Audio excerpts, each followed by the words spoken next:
અહેમદાબાદ મિત્ર ન્યૂઝમાં આપનું સ્વાગત છે।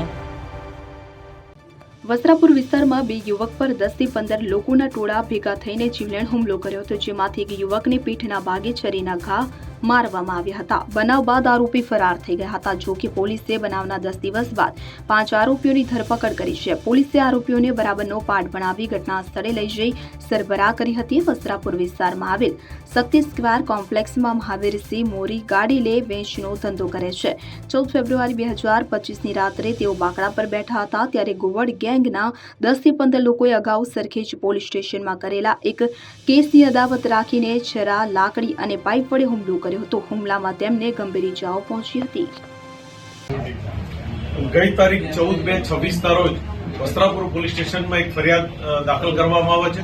તેમાં હકીકત એવું છે કે આ કામના ફરિયાદી મહાવીરસિંહ ભરતસિંહ રાજપૂત અને તેમના માસીના દીકરા સિંધુ ભવન રોડ ઉપર આગલા દિવસે ત્યાં ગાડી પાર્ક કરવાના હોર્ન બાબતે લોકોને માથાકૂટ થયેલી, તેની અદાવત રાખી આ કામના આરોપીઓએ એક સમથીન ભેગા થઈ અને વસ્ત્રાપુર તળાવ આગળ બોકડા પર બેઠેલા આ કામના ફરિયાદી અને તેમના માસીના દીકરા પર એક પ્રકારનો હિચકારો હુમલો કરી અને આ ગુનાનો અંજામ આપ્યો હતો। આ ગુનાની હકીકત એવી છે કે આ કામના જે આરોપીઓ છે એ જે સિંધુ ભવન રોડ પર જેમની બીના બની હતી એની અદાવત રાખી અને હુમલો કરવામાં આવ્યો અને જેની વિગતવારની ફરિયાદ લઈ અને વસ્ત્રાપુર પોલીસ સ્ટેશનમાં ગુનો દાખલ કરી અને વસ્ત્રાપુરના પીઆઈ શ્રી આ બાબતે તપાસ કરી રહ્યા હતા।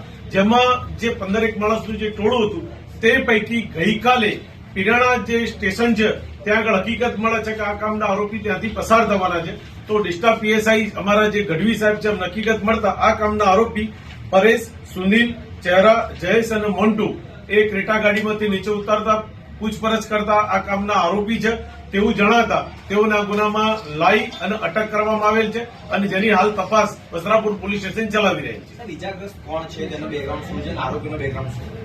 ઇજાગ્રસ્ત છે જે મહાવીરસિંહ ભરતસિંહ રાજપૂત છે અને તેમના માસીના દીકરા છે। તેઓ લોકો પોતે વ્યવસાય કરે છે, ધંધો કરે છે અને પોતાનું ગુજરાન ચલાવે છે, પણ જે સિંધુ ભવન રોડ ઉપર જે બીના બનેલી તેની અદાવત રાખી અને આ કામના આરોપીઓ તેમના ઉપર હુમલો કરેલો અને જેની તપાસ હાલ વસ્ત્રાપુર પોલીસ સ્ટેશન અમો ચલાવી રહ્યા છે। હા, આ કામના જે 5 આરોપી જે પકડાયેલા છે તેમાં આરોપી તરીકે જે છે પરેશ, ચહેરા, જયેશ અને મોન્ટુ આ 4નો ગુનાહિત અલગ અલગ પોલીસ સ્ટેશનની અંદર તેમના વિરુદ્ધ ગુના દાખલ થયેલા છે અને તેમનો ગુનાહિત ઇતિહાસ તેઓ લોકો ધરાવે છે। હુમલો કરવો કારણ આજે શું દિશા બીજું કઈ પણ છે ના, તપાસની અંદર હાલ આ બંને વચ્ચે અગાઉ કોઈ અદાવત નથી, પણ સિંધુ ભવન રોડ ઉપર જે હકીકત બની કે હોર્ન મારવાથી પાર્કિંગ બાબતથી તેમના વચ્ચે મંદુક થયેલું અને એ જે બીના બની એની અદાવત રાખી અને આ કામના ફરિયાદીને સાક્ષી પર હુમલો કરવામાં આવે।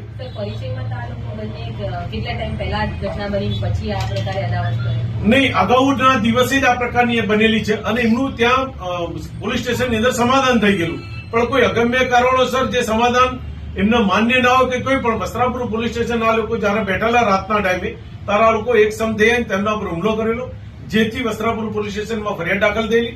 ફરિયાદ દાખલ કરીને વસ્ત્રાપુર પોલીસ સ્ટેશન તાત્કાલિક આરોપીને પકડવા માટે હ્યુમન સોર્સિસ, ટેકનિકલ સોર્સિસ અને વસ્ત્રાપુર તાલુકે આ કામના 5 આરોપીને પકડી અને હાલ તપાસ ચલાવી રહ્યા છે।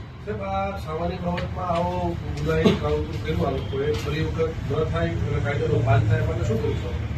આમાં હકીકત એવી છે કે આ પ્રકારનું સિરિયસ બીના પડતા વસ્ત્રાપુર પોલીસ સ્ટેશન આ ગુનાને લઈને એકદમ સિરિયસ થઈ ગઈ, સિરિયસ થઈને ઊંડાણપૂર્વક તપાસ કરતી હતી। આ કામના આરોપીનો ગુનાહિત ઇતિહાસ હોય એટલે આરોપીએ બી ચાલાક અને હોશિયાર હોય, સામે પોલીસ પક્ષે પણ એટલી તકેદારી અને પુનઃપૂર્વક આની તપાસ કરી અને એના પાછળ લાગી અને અમને એમને અટક કરેલા છે અને એની તપાસ અમે હાલ ચલાવી રહી છે। તે લોકોનો ગુનાહિત ઇતિહાસ પણ છે, પણ પોલીસની સફળ અને સારી કામગીરી હોય એ લોકોને અટક કરીને હાલ અમે તપાસ ચલાવી રહ્યા છીએ।